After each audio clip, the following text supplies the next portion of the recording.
Hi, Christopher here to solve all your artistic problems. I just want to explain to you the difference between 1 point, 2 point, 3 point perspective. I know perspective is a frightening word to many artists, yet it needn't be. And in fact, if you know the basics, you can solve so many problems that will make painting more fun. So this first example is a painting I did. Actually, I copied a sketch I did on the spot, transcribed it in the studio, but it's an example of 1 point perspective, and it's when you see a building straight on, essentially just seeing one elevation of that building, one wall. You get 1 point perspective, and so relatively simple. The building's pretty much rectangular, and you don't have to worry about odd angles and all the rest of it. I mean, having said that, there are tiny little details within this that make it slightly more complicated than just 1 point perspective, and it's things like there's some ornate sculptures and so on the roof line here, and they are actually at very subtle angles, but so slight that, to be honest, it wouldn't affect the outcome, and you'll understand more about that when you look at the next simple examples. And what I'll do is I'll run you through the basics of 1 point, 2 point, 3 point, and then I'll do sketch examples of each and show you how to go about it. So there's a 1 point perspective painting, and just because it's straight on, it needn't be uninteresting. Often just the shapes of the sky, shapes of the landscape, shapes of other ingredients can make the painting work. So that's 1 point. This is a 2 point perspective. I've actually got the photograph that I took at the same time as I painted this. So this is a church tower, and even though I can't see the whole of the church, what you can see here is I can see two sides of the tower, two sides of the porch, and even though I can't see the other side of the main part of the church, it's still in essentially 2 point perspective. I know some of you are going to say, hang on, it could be 3, and I'll come back to that and I'll show you some examples where that will help. So when I've drawn it, it's over sort of 2 pages in the sketchbook, I was able to use the edge of the tower, the left side of the tower, as the one sort of height line, and I was able to gauge everything else to that, and including the angles. So what you'll notice is, in fact, this is how to solve a perspective problem. Let me just zoom out a bit so you can see the top of the tower as well as the bottom. I'll come out a tiny bit more. I think that should just... Sorry, me coming into the picture there. So what you're seeing is angles here. You're seeing an angle on here, and one of the ways to solve perspective problems is just use a ruler. And what I'm getting at is, if you were actually on location or working from a photograph for that matter, the same rule applies, is you can put a ruler on, hold it out in front of you against these angles. It's much easier to see the angles when you've got a big straight edge like that. That's a 2-foot ruler, but a 1-foot ruler is perfectly adequate. That's one way of solving it. So you can hold it up, and in fact, as you're looking at the landscape, even as you look at one, I encourage artists to hold their drawing up against the building, held in front of their eye, and just compare the angle you're drawing, say the roof or the battlements here, with the actual building. See if they correspond, and if you line this photograph up, you can see the top of it. And in fact, I could fold it over. I could fold this photograph like so, and fold it over. You can see the angle of the top of the tower is corresponding to my photograph. You can see the angle of the roof of the porch is corresponding to the photograph. You do get distortions in photographs, so don't be too dependent. And if I start talking photography, I'm going to go a bit off piece here. So basically, if you have to exaggerate to get a photograph into your frame, so you'll be doing something very wide angle or very much zoomed in, you will get distortions. So it's, they won't be showing the same perspective as the human eye sees, in other words. But, most often, if you're far enough away from a building and just frame it with your camera, you should get the same sort of perspective as you'll see by holding up your picture. So when we see two sides of a building, or two sides of parts of a building, you get 2 point perspective. And really all that means is you will have effectively 2 vanishing points. And if I was to continue the line from the top of the tower right down, and continue another line from the tower, let's say some masonry or the window ledge here, or the bottom of the tower, which we can't quite see. But if you get a few lines coming off it for parts of the building that are, as far as the builder's concerned, level, those lines are distorted by perspective, and actually they converge and meet at a vanishing point.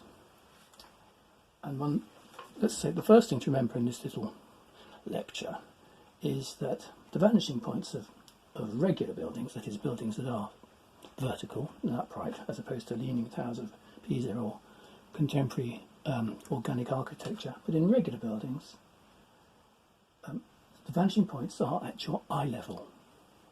So if I was to lie down, I would get a different angle. If I was to stand on a chair, I would get different angles, and they would correspond to my eye level. So actually, if we connect these up, you'll see that if I connect them up to roughly where they converge, that line going across there is my eye level. In fact, you can also compare it, because I've got figures in this picture.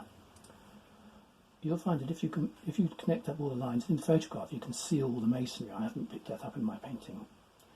But if you connect them up and then take a horizontal back from that vanishing point, you'll find that the vanishing point will be pretty much the same as the adult in here, as I'm standing when I did my picture on the easel, not sitting. So if you've got a figure in front of you on level ground, and that person's the same height as you, their head will give you your eye level, if you can't visualise it. And also you can imagine yourself walking into this porch. Where would your head be when you get inside that porch? That's a clue. And I'll give examples of this and I'll do some drawing in a minute. So that's a 2-point perspective. So the second vanishing point is going to be to the right of the church. And again, we don't see much of it, but the top of the tower, you can just see the top of it starting to go down to the right. The ridge of the porch roof is going down to the right. The gutter line of the porch is also going down to the right, but very slightly. And again, all those lines will converge to a common vanishing point.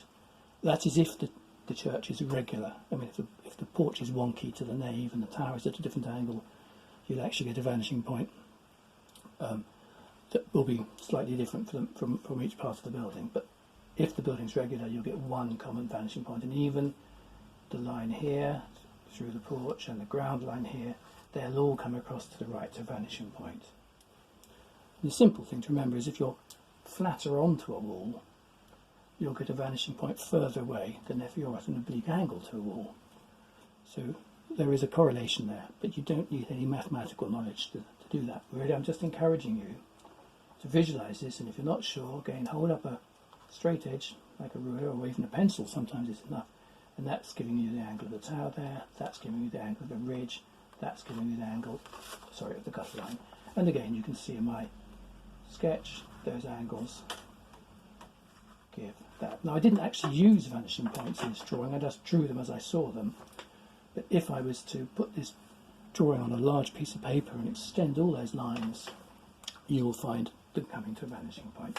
So there's an example of 2-point perspective. Let me just give you a couple more examples of 2-point perspective.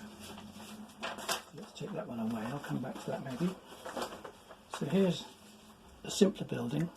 Again, this is just a print taken off one of my paintings done on the spot. So I can see two sides of this building, therefore it's 2-point perspective. And in fact, if I use 2 rulers, I can even show you where the vanishing points are. Even though this is I think it was a 16th, if not a 15th century building. This is Bayleaf at the Building Ground London Museum. So if I put a ruler against this side of the building along the middle timbers, and then one along the roof edge there, and one along the ridge, they all converge to a point just to the left of what you can see in the picture. So the rulers are actually meeting at a point over here. And again, if I do it on the right hand wall, now don't be confused by the hip of the roof here. Those are completely separate angles to the walls and the windows.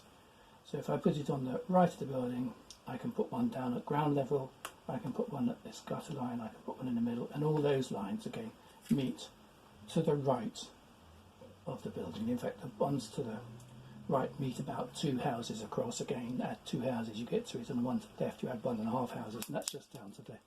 I'm not exactly 45 degrees to both sides. I'm a little bit more facing the end than the side, so very slightly.